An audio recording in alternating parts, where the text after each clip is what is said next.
Glass sphere बना लो। Cavity का मतलब क्या है समझ गए, स्फेरिकल शेल की तरह ही। तो एक हमारे पास ग्लास स्फीयर है ये। चलो जी, when placed in water it floats with 20% of its volume above the water surface। अच्छा 20% अगर बाहर है तो बाकी कितनी, वो कहाँ है? तो कुछ ऐसा सा हुआ कि इसमें कुछ तो बाहर है और मैक्सिमम पोर्शन इसका अंदर है। ऐसा समझ में आया? मैंने तुझे बताया। अच्छा बोला क्या, find VC by V। VC बोले तो वॉल्यूम ऑफ कैविटी, कैविटी समझ गए जहाँ फ्री स्पेस है, बेसिकली ये वाली वॉल्यूम, इसकी वॉल्यूम, और V बोले तो टोटल वॉल्यूम में पूरा का पूरा आ जाएगा। ये आता है कुछ ऐसा, हमने पहले भी पढ़ा हुआ है। Solid sphere, hollow sphere. Hollow sphere में जब मास लिखते थे तो हम लोग मास ऑफ सॉलिड लिखा था 4/3 पाई r क्यूब माइनस 4/3 पाई r1 का क्यूब। समझ में आ गया? अब चलिए फ्लोट कर रहे हैं तो बेटा इक्विलिब्रियम कंडीशन है, Fb must be equal to weight of the body, है ना। आज इधर देखो, अब मुझे इतना बताओ, अगर 20% बाहर है, 20% ऑफ टोटल V बोले तो कितनी वॉल्यूम बाहर है? 0.2 V। ये तो बना 20%। यस। और यहाँ पे कितना बना? 0.8 V। चलो अगर ये फ्लोटिंग कंडीशन में है तो Fb must be equal to weight of the body, तो है ना, इक्विलिब्रियम कंडीशन है, इक्विलिब्रियम कंडीशन। चलिए बच्चों आ जाओ, तो यानी Fb must be equal to weight of the body. Fb लिखवा सकते हो क्या? बिल्कुल, बोलो। Rho of liquid, volume displaced, बोलो कितना है? 0.8 इंटू वी। भाई ये तो वॉल्यूम डिस्प्लेस हुई है, 0.8 into V into G, rho V G. Sure, this is equal to weight of the body, rho of the solid, you can see वो। अच्छा कौन सी वॉल्यूम? जिसमें मास है, मास केवल और केवल इसमें, बाबू ध्यान रखो, केवल और केवल इसमें। बोले तो देखो V माइनस VC, भाई टोटल वॉल्यूम V है, टोटल वॉल्यूम में कंप्लीट आ गया, VC ये आ गया, तो बड़ी में से इसको माइनस कर दो तो ये तो बचा, ठीक है ना, into G। Rho of liquid 1, rho of solid 2.5, हमें निकालना है ना। तो 0.8 into V, this is equal to 2.5 V minus 2.5 VC। Perfect. अब देखो इसको इधर लेके आ जाओ, इसको उधर लेके आ जाओ, तो 2.5 VC, this is equal to 2.5 V minus 0.8 V। 2.5 minus 0.8 1.7, तो ये कितना बना बच्चों? 2.5 VC, this is equal to 1.7 V। हमें VC बाई V का रेशियो चाहिए, तो निकल गया बस। VC बाई V कितना है बाबा? 1.7 बाई 2.5, यानी 17/25। कोई मुश्किल है नहीं, बट मैं फिर कह रहा हूं कि हम लोगों को 2-3 चीजों में बड़ी क्लैरिटी आनी चाहिए। फ्लोट कर रहे हैं, इक्विलिब्रियम कंडीशन। अब ये तो इन्होंने स्पेसिफाई कर दिया कितना बाहर है कितना अंदर है, नहीं है तो हमें मान के चलना कि वो सारा अंदर ही होता है ना। नहीं है तो अब ये बता दिया इन्होंने कि इतना बाहर है इतना अंदर है, तो ये क्वेश्चन हमें लिखनी आनी चाहिए, बता सकते।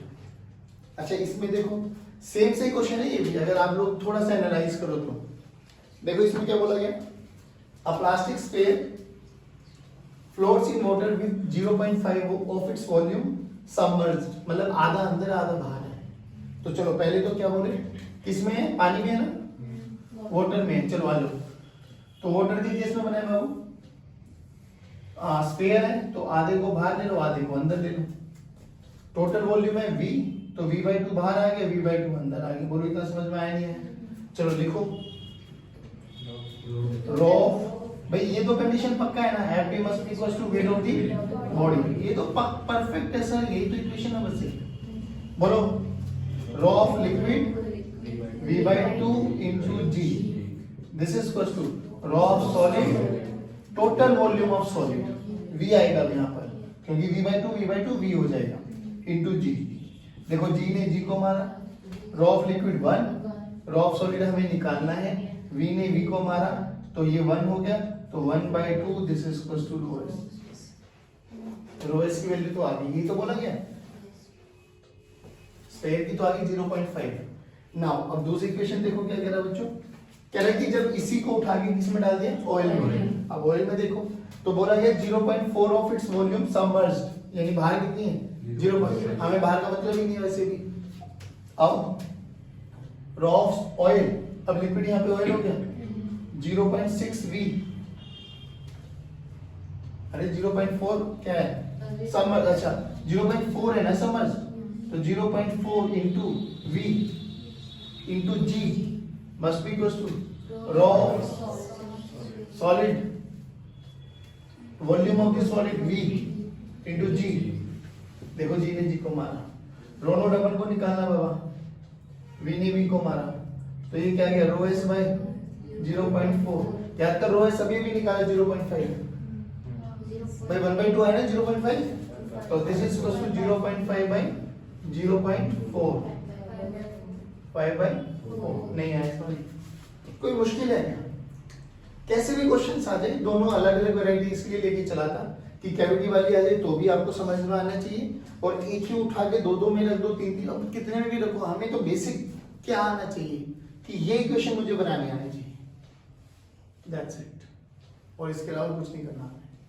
अब एक चीज और बताओ मुझे, बहुत सिंपल सी बात कह रहा हूं, जैसे ये तो जो हमने स्फीयर बनाया या तो प्लास्टिक का था या वो ग्लास का था, ऐसा किसी ने बोला है क्या कि सेम मटेरियल का होना चाहिए? नहीं भाई, अलग अलग मटेरियल की भी हो सकती है, जिनको हम कंपोजिट मटेरियल्स बोलते हैं। भाई आधा ग्लास का बना दिया, आधा प्लास्टिक का बना दिया, या तीन मटेरियल का कंपोजिशन कर दिया हम लोगों ने।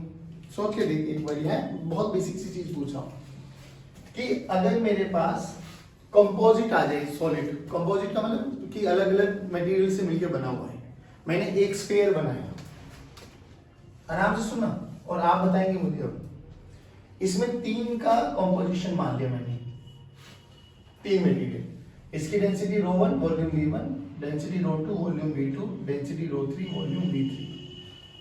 अच्छा कुछ भी नहीं गिवन है तो हम ये मान के चलेंगे पानी के अंदर है, और पानी के कितना ऊपर कितना बाहर है वो स्पेसिफाई कर दिया जाएगा। अच्छा एक बात बताओ बच्चों मुझे, मान लो इसको मैंने एक लिक्विड में डाला बच्चों, है ना, और ये फ्लोट कर रहा है, और ये फ्लोट कर रहा है, तो क्या मैं इस पे भी लिख सकता हूँ बायनेंसी, मतलब फ्लोट कर रहा है तो Fb must be equal to weight of the solid, होगा ना ये तो। चलो अब थोड़ा मुझे बताएंगे, जिस लिक्विड में उसकी डेंसिटी ρl मान लेते हैं, डन। तो इफ फ्लोट कर रहे हैं तो हम क्या लिख देते हैं, Fb must be equal to weight of body.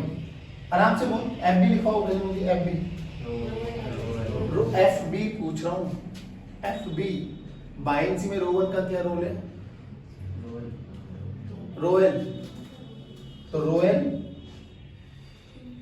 Into V1 G plus ρl into V2 G plus ρl into V3 G, नहीं आया बाबा, is equal to weight of the body बोलो, टोटल मास इंटू G। अब total mass को कैसे लिखे, इसका मास इसका मास इसका मास, यहां से देखिए m1 v1 मास ही तो दे रखा है, ρ1 इंटू V1 नहीं आया, तो बोलो ρ1 v1 plus ρ2 v2 plus ρ3 v3 into G। बोलो कोई मुश्किल है क्या, ऐसे जी कॉमन ले लो भले, अरे बोल भाई कोई मुश्किल है क्या, ये कंपोजिट सॉलिड आ जाए आपके पास। हमें बेसिक समझ में आया कि रियलिटी में मुझे कुछ भी दे यार, मुझे तो इक्वेशन लिखनी आनी चाहिए, और फ्लोट है तो Fb must be equal to weight of the body होगा, नहीं आया बच्चों आगे, श्योर पक्की बात, इसको नोट डाउन करो जल्दी। अब हम बात करेंगे अपरेंट वेट की।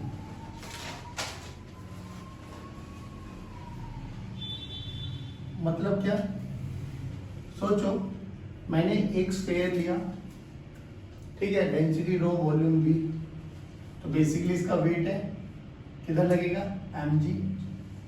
इसको मैं अगर वेइंग मशीन पे रख दूं तो रीडिंग क्या आएगी mg, तो mg बोला जाता है इसका रियल वेट। क्या बोला जाता है बेटा, रियल वेट। ये कुछ वैसी है जैसे हम लोगों ने लिफ्ट वाले केसेस पढ़े थे, इसको उठा के हमने पानी में डिप कर दिया, तो पानी में क्या क्या लगेगा, mg नीचे लगेगा और Fb, तो कुछ कम हुआ, तो बोल W सर ये तो पूरे का हो गया, ये पूरा या नहीं W real this is equals to मतलब W apparent you can see W apparent this is equals to mg minus FB mg क्या है रियल तो wait apparent this is equals to real weight minus FB तो यहाँ से FB की value देखो W real minus W apparent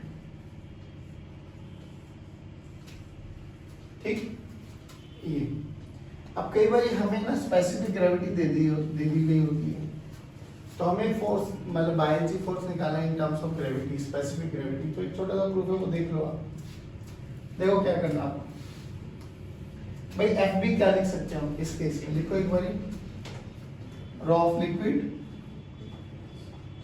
FB को ये तो लिख सकते हैं raw of liquid into volume displace into G अगर डिप कर गया है तो जो सॉलिड की वॉल्यूम होगी वही डिस्प्लेस वॉल्यूम होगी अगर भाई इसमें देयर इज नो कैविटी तो जो सॉलिड की वॉल्यूम है वही डिस्प्लेस वॉल्यूम होगी है ना इफ देयर इज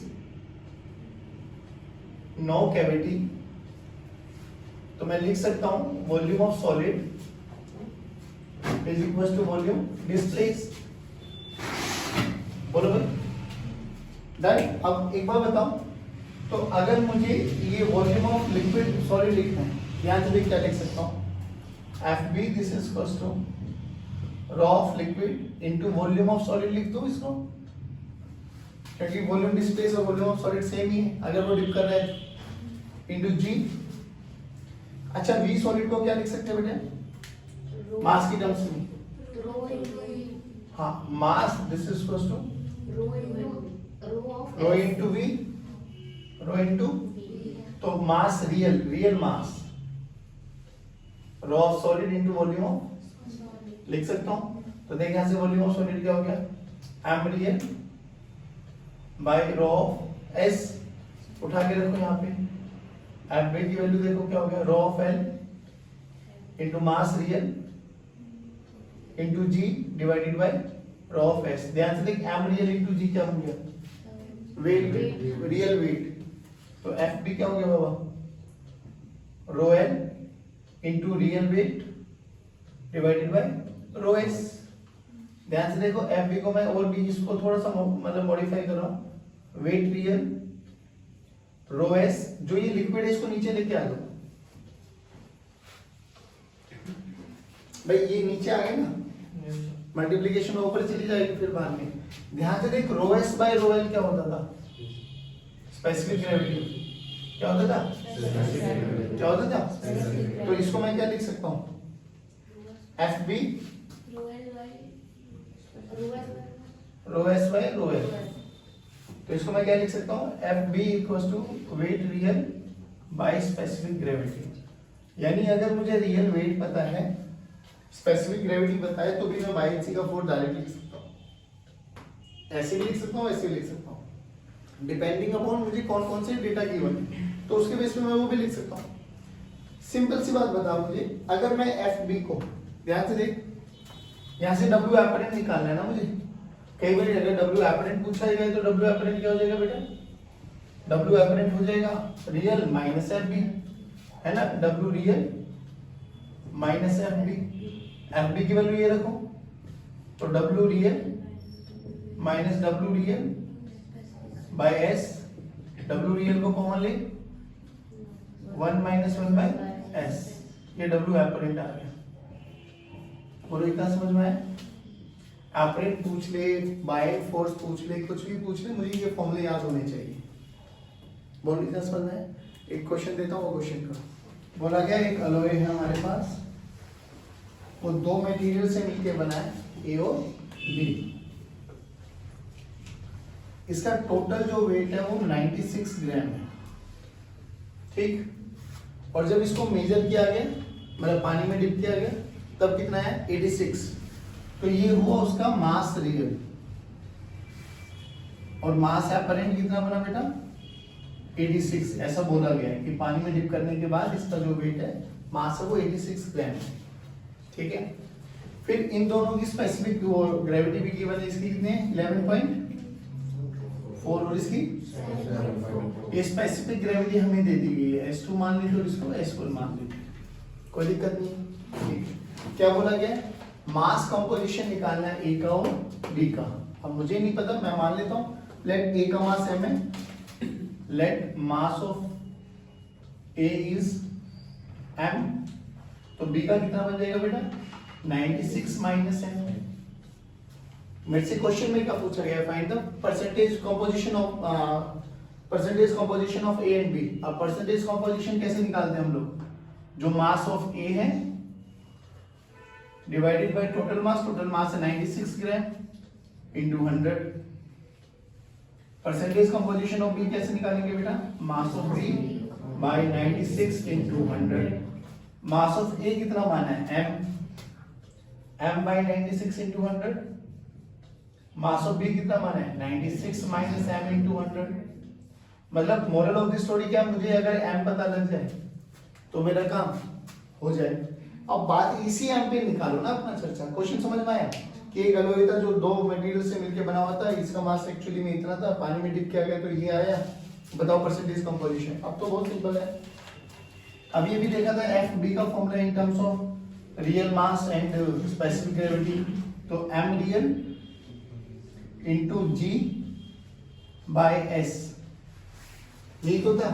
तो दोनों पे लगा दो ना बेटा, जल्दी बोलो, इस पे बोलो टोटल बायएंसी कितना लगेगा बेटा, m रियल m माना हुआ है, gravity G divided bye 11.4 plus इस पे देखो 96 माइनस m इंटू G डिवाइडेड बाय 7.4। यहां तक बताओ कोई दिक्कत। एक चीज अभी भी निकाली थी कि जो W real minus W apparent this is equals to FB।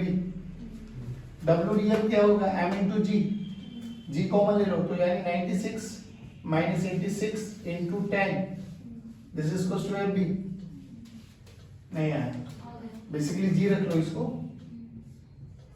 ये FB और ये FB दोनों को इक्वेट कर दो। देखो इक्वेटिंग करो तो m इंटू G by 11.4 plus 96 minus m into 7.4, वहां से ये लेके आओ 10 इंटू G लिख दो बाबू। क्या तू यहाँ से m की वैल्यू नहीं निकाल सकता, बस m की वैल्यू निकालो, यहाँ रख दो यूनिट। अब ये तो देखो करनी पड़ेगी ना बच्चे, है ना, पेपर में यही आ गया तो छोड़ दो कि इसमें बहुत लंबी कैलकुलेशन थी, इतना टाइम किसके पास है। अल्टीमेटली करते ही थोड़ा सा कैलकुलेशन में स्पीड बढ़ जाती है ना। यहाँ पे आखिरी चीज देखो आज, buoyancy in multiple liquid. Multiple liquid अभी देख हम लोगों ने जितने भी मटेरियल्स डाले थे, सॉलिड डाले थे, उस कैविटी वाले डाले थे, वो सब एक ही मटेरियल में डाले थे। हाँ कभी कभार वो लिक्विड में था, कभी ऑयल में था। अब एक में डाले तो कि यहाँ पे मल्टीपल लिक्विड डाल दो मैं अगर, इमिसिबल समझिए, ये रहा, इसकी डेंसिटी ρ1 मान लेते हैं जो इसमें फ्लूइड है, इसकी डेंसिटी ρ2 मान लेते हैं जो इसमें फ्लूइड है, और एक कंटेनर को हमने ऐसे देखा कि वो दोनों में फ्लोट कर रहा है, इसकी खुद की डेंसिटी ρs मान लेते हैं। ठीक है, इसका एरिया ऑफ क्रॉस सेक्शन ये मान ले बाबा, टोटल हाइट h मान लेते हैं, और इस वाले लिक्विड में जितना वो x है तो इसमें कितना होगा h माइनस x। फ्लोट कर रहा है तो क्या अभी भी नेट बायएंसी का force must be equal to weight of the solid.